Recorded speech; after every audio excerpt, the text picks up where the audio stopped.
It's time to rate your FPL drafts. You guys have sent me through a ton of drafts, and in this video, we are going to deep dive into those teams, discussing what's good, what's bad, and what needs improving. So as always, if you look forward to today's video, please do consider dropping a like, aim for 150. And of course, if you're not already, make sure you are subscribed to the channel for daily fantasy content.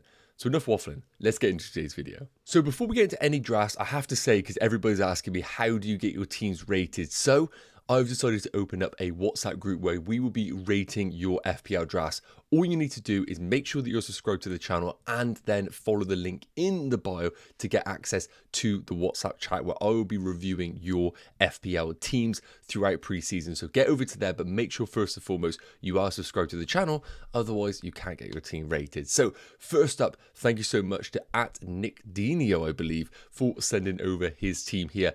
Again, we are seeing so many different teams. That is going to be the common trend in this video, and that is what is beautiful about this game this season. No template team, meaning that managers can go a bit creative with their selections.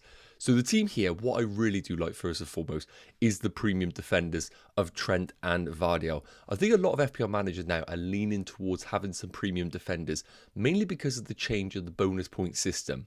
We of course are seeing more bonus points for players that have shots on target, but also getting fouled, which is naturally going to cater towards attackers. Meanwhile, with defenders, we are now getting negatively impacted with those bonus points when a team concedes every single goal. So naturally, we need to target those teams that are going to keep those clean sheets first and foremost, and Liverpool and Man City with the opening fixtures look like those sort of teams. So I really like the investment in two premium defenders.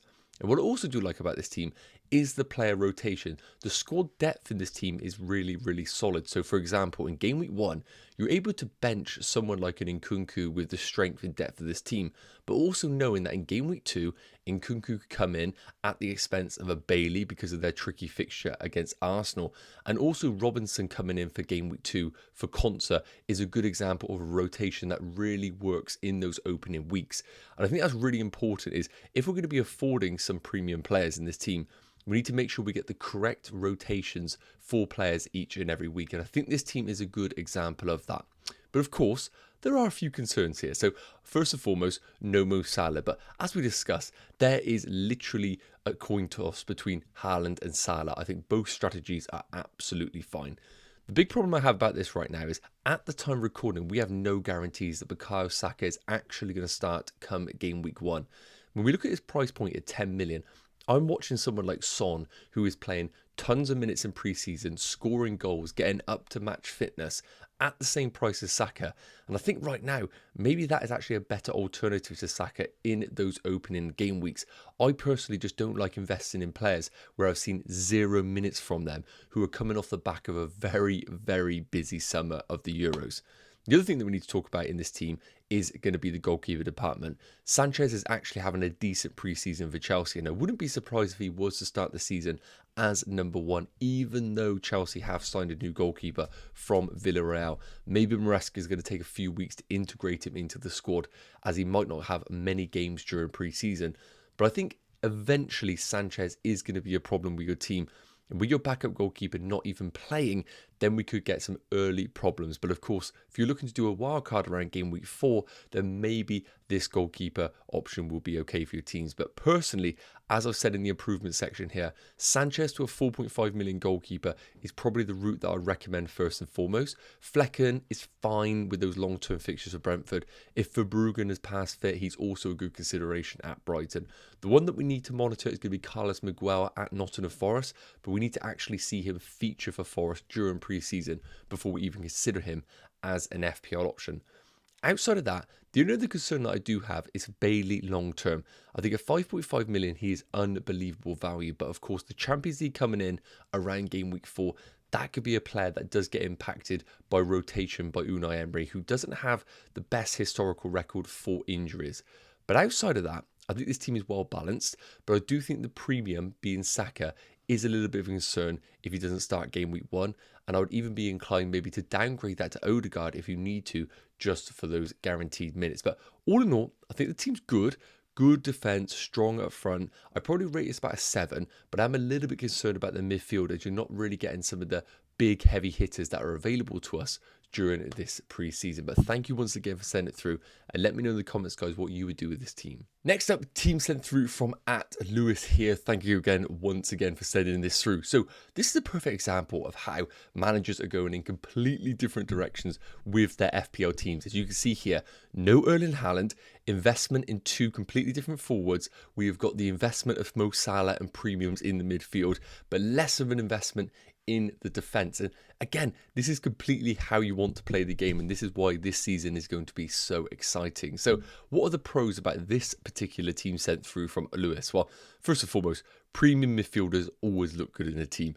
Cole Palmer, Mo Salah, Foden, and even someone like an Anthony Gordon is such a heavy midfield, but I'm not against it at all. We know historically the midfielders is where the true FPL value lies, and I think once again that is going to be the case this season with so many brilliant value midfielders available to us. And clearly with this structure, you are going all in on those midfielders available. And again, I am not against that, but we will come on to some of the problems in a minute. What I also do like is, of course, no Erling Haaland, but as I said, I like the Haaland strategy, I like the Salah strategy, so I think either direction you go for, you can make an argument for it. The thing I love about going for Mo Salah is you still get those talismanic forwards in their respective teams. Isak and Watkins are arguably the two best forwards outside of Erling Haaland. One would argue even Isak is better than Erling Haaland at 8.5 million. And again, if you go for Mo Salah, you still get these brilliant options who I think could easily, I say easily, could break 200 FPL points in this season's campaign. So a big fan of this kind of structure. And again, a little bit less spent in the defense, but with some brilliant 4.5 million options available to us, I actually don't mind going a bit cheaper in those defenders for the opening game weeks and getting the rotation correct. Now, coming into the team, a few problems. Phil Foden is going to be a game weeks 1 minute risk. Pep has confirmed that he isn't going to feature in the Community Shield against Man United, and that of course is a week before Man City's game week 1 fixture. I, for one, if I'm spending 9.5 million on a player, don't love the fact that they're getting 0 minutes during pre-season, especially when it is coming off the back of something like the Euros. And we know with Pep, he is very much a manager who rewards rhythm and he rewards game time from certain players. And I do think Phil Foden will come back into that team. I wouldn't be surprised if he did come off the bench against Chelsea. But straight away, I have a few red flags about Phil Foden, whether he is actually going to be starting for Man City. And at 9.5 million, with no investment in an Arsenal attacker in this team and their fixtures in game week 1 and 3, I'd argue maybe going down from a Phil Foden to an Odegaard, for example, and freeing up 1 million in this team, just to make sure you have some guaranteed minutes in that opening fixture, because that would be really disappointing in game week 1 if you spend this much money and you don't get those minutes from Phil Foden. Again, the other thing I will say is with the defence, no City or Arsenal coverage, but I'm not actually that negative about that, because I think the 4.5 millions, as we've spoken about, offer great value. And if you are going for the premium midfield department, then of course you have to make sacrifices somewhere, and that will be in the defence. But it is worth noting, if we do maybe say to ourselves Phil Foden is a risk and we come down to Odegaard, I do like the idea, if you have some money in the bank, maybe upgrading one of the 4.5s. My choice probably would be Dan Burn up into someone like a Vardial or a Saliba, just to cover yourself in those opening fixtures. The final thing I will say is I'm a little bit concerned about how fixed this team formation is. So whereas the other team, we can see it be fleeted between a 3-4-3, we can see a 3-5-2, we can see a 4-4-2. This team is a little bit more set in his ways at a 4-4-2. I see no world where you're going to play Harry Winks. Harwood-Bellis is fine and he can come in, but I wouldn't really want him to play a back 5 at any point this season. So Harwood-Bellis will come in at some point for one of your defenders. And then Fraser doesn't get any game time for Wolves. So week in, week out, you're going to be playing 4-4-2. And I just don't think that is the best use of the money right now. I'd much more prefer to have a 3-4-3 or a 3-5-2 formation to really lean into those brilliant value midfielders and attackers. So that's where it comes down to my improvements. Even though I love the premium midfield, I think it is one too many. I would look to downgrade probably Phil Foden if we get no guarantees of starting minutes in game week 1 to someone like an Odegaard, just to free up those funds to invest in Fraser to get that to at least an Adam Armstrong at Southampton or a João Pedro at Brighton. That I think is just going to make so much difference to your team. Yes, it won't mean you have a Man City attacker, but if Foden's a risk, is it even worth the investment? So I really like the team. I am just a little bit worried about how fixed this is. So it's going to be another 7 out of 10, but a decent comparative to what we saw in the first draft. Moving into the next draft, sent through from @NeilsAndre08, and a quick reminder once again that you can get your teams rated. Follow the link in the bio to the WhatsApp chat where I'll be rating your teams. But first and foremost, if you're not subscribing to the channel, then you will not be getting your teams rated. So make sure you do that already and get those notification bells clicked on. So moving into this team sent through from NeilsAndre08, and again a little bit of a different team structure, different players emerging, which is just great for the game. So what I do like about this first and foremost is we've got Mo Salah and Erling Haaland in the team. It is very difficult, it's worth noting, to build a well-balanced team that includes two of the most expensive players in the game. We're using a quarter of our budget, so naturally we're going to have to make sacrifices in certain parts of the team. But I do think this manager has got a good balance throughout, considering the amount of money that has been spent on those players. So what I also do like is different price points covered across the midfield. This season we have got, of course, Mo Salah in his own league at 12.5, but we got a great bunch of players between 8.5 and 10.5, Palmer being the top, Bruno Fernandes and Odegaard in that 8.5 million bracket. And then we got some great players between 6.5 and 7.5, and then of course those players between 5 and 5.5 million. And I think this manager, considering he's got Salah and Haaland, has done a good job of spreading himself across those different price points. Bruno at 8.5, Eze at 7, Hudson-Odoi at 5.5, Rodgers at 5.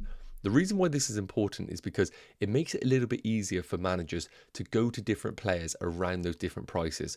If, for example, someone at 8.5 like Odegaard goes off, you've got an easy sideways move in Bruno Fernandes.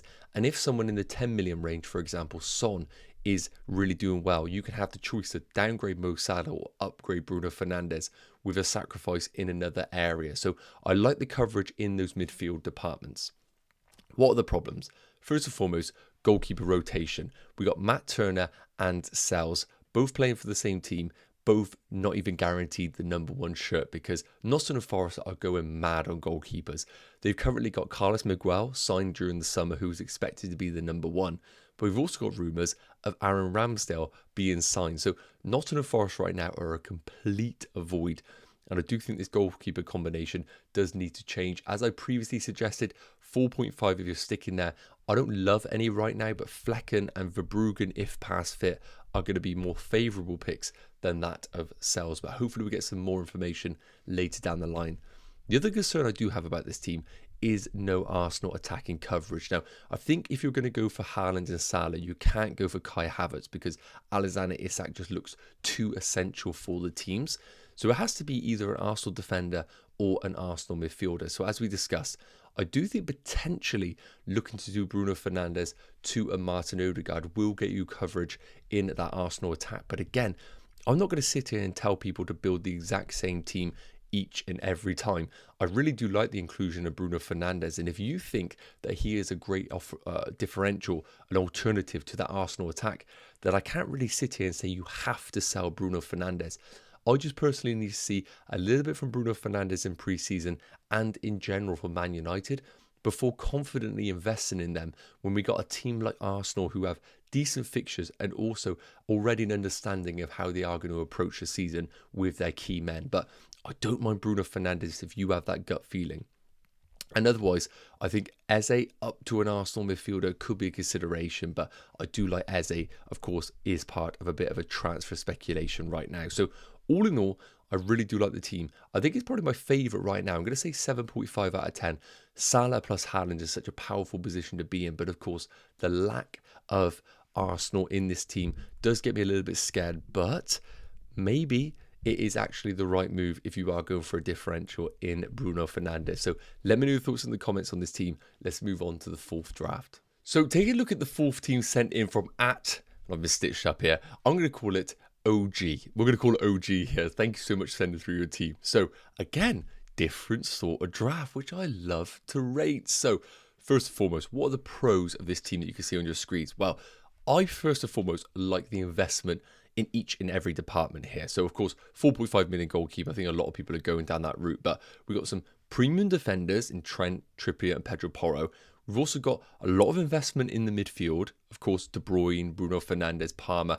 We've also got those premium forwards in the likes of Watkins and Alexander Isak. So what I first and foremost do like about this is there isn't a case of all the money in the midfield or all the money in the attack. I think each and every position has a decent amount of that budget allocated, which I think is good, but also a bit of a double-edged sword, which I will come on to in a minute.